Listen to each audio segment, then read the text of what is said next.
Meus amigos, algo muito grave acaba de acontecer durante o voto da ministra Carmen Lúcia no Supremo, que deve sim condenar Jair Bolsonaro e demais réus nessa trama golpista fantasiosa que não aconteceu. Nenhuma surpresa até aqui, a gente já esperava esse resultado, né? Já no início do seu voto ela deu indícios que ia fazer isso, acompanhando o relator Alexandre de Moraes e também Flávio Dino, no meu entendimento, de maneira mais política do que jurídica, muito ao contrário do que fez Luiz Fux, num voto técnico, né? E o que foi grave durante o voto dela aqui, ela começou a falando ali das urnas, né, na defesa da democracia e aquela história que a gente já conhece, e ela foi interrompida duas vezes primeiro por Flávio Dino, né, que usou o que aconteceu ontem, o assassinato pela esquerda de um jovem conservador, o Charles Kirk, lá nos Estados Unidos, aliado de Donald Trump, defensor do conservadorismo, da direita, usou esse acontecimento de maneira política, né, para falar contra a anistia. Cara, é surreal, mas mais grave ainda do que isso foi o ministro Alexandre de Moraes. Não foi uma observação, ele interrompeu o voto da ministra Carmen Lúcia para para refutar o voto do ministro Luiz Fux. Quer dizer, antes de iniciar a sessão de hoje, a imprensa já noticiava que os ministros tinham combinado que iam desprezar o voto do Fux. Mas alguns diziam que eles iam atacar o Luiz Fux. E de fato isso está acontecendo. Abertamente, Alexandre de Moraes, cara, é como se ele tivesse tomado o microfone da boca do palestrante, e tomado a palavra e falasse o que estava na cabeça dele. Ele pegou a fala e disse o seguinte: houve sim organização criminosa armada e fortemente armada, liderada por Jair Messias Bolsonaro, que queria dar um golpe de Estado para se perpetuar no poder.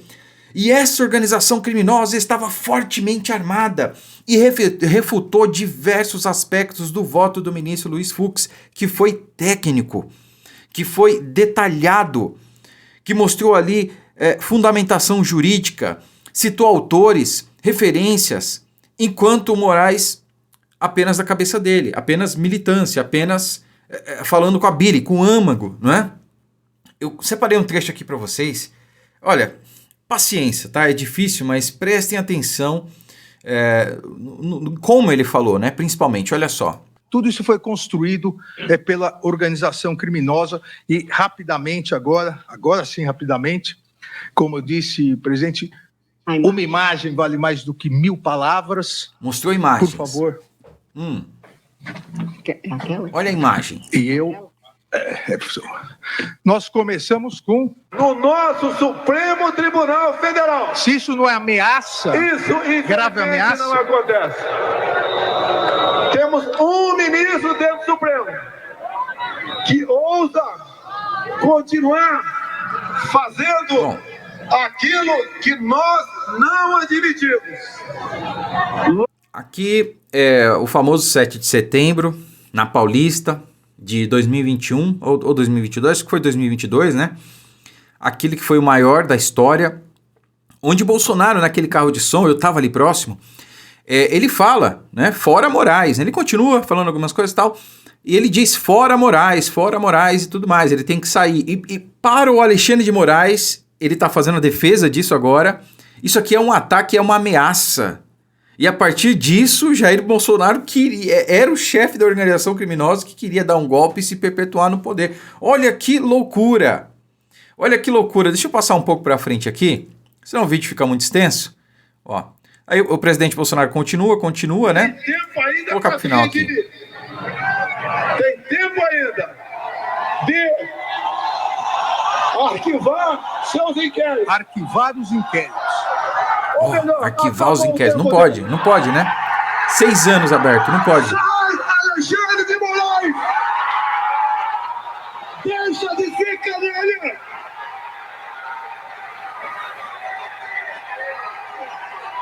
Deixe de oprimir o povo brasileiro!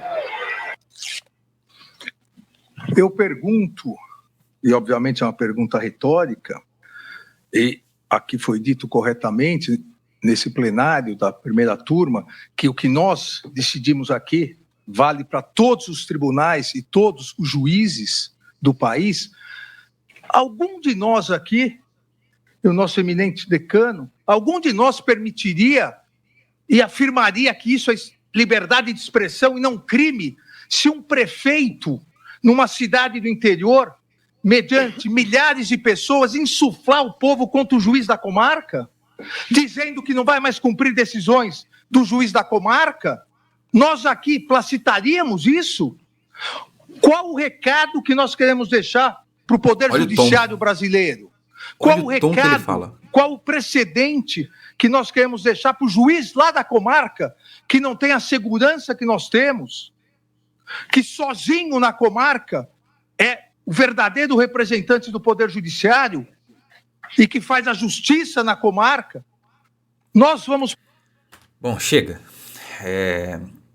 Eu acho que é o seguinte, não dá para a gente dizer que isso aqui é um julgamento imparcial. Não dá para a gente dizer que Alexandre de Moraes tem a mínima condição de julgar alguém.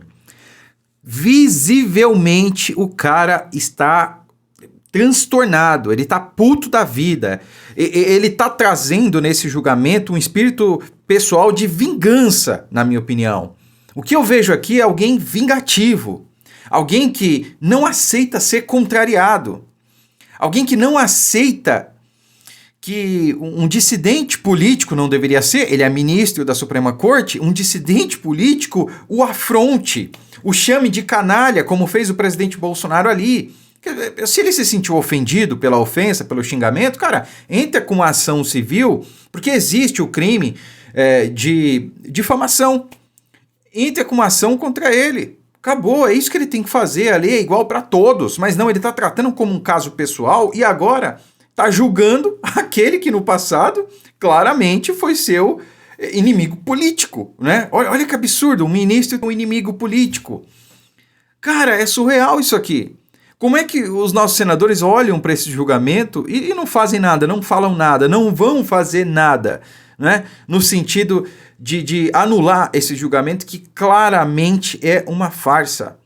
Sabe, o que parece é que eles entraram num acordo ali, os quatro, o Zanin, a Carmen Lúcia, o Dino e o Alexandre de Moraes, para contrapor o Fux, para que o Fux fosse o voto dissidente, né?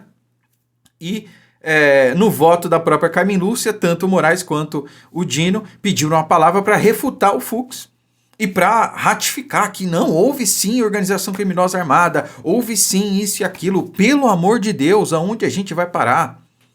Agora, isso aqui me leva a crer o seguinte, como o próprio Moraes e o Dino, eles pediram a palavra durante o voto do Fux, pode ser que o Zanin vá votar diferente, né? Não sei se por convicção própria ou por talvez um acordo entre eles, justamente para dar a ideia de que, olha, não foi unânime, tem um 3-2 e há precedente para levar o caso para o plenário. Não sei se será esse o caso, talvez seja. Caso contrário, o Moraes pediria a palavra durante o voto do Zanin, né? Que está mais para o fim e tal, né? Ele gosta daquela exposição. Não sei. Pode ser uma leitura errada aqui, mas acho até que faz algum sentido, tá? Coloque nos comentários aí o que vocês acham. Deixe o seu like aí embaixo e inscreva-se no canal se for novo por aqui. Muito obrigado, fiquem com Deus e até a próxima.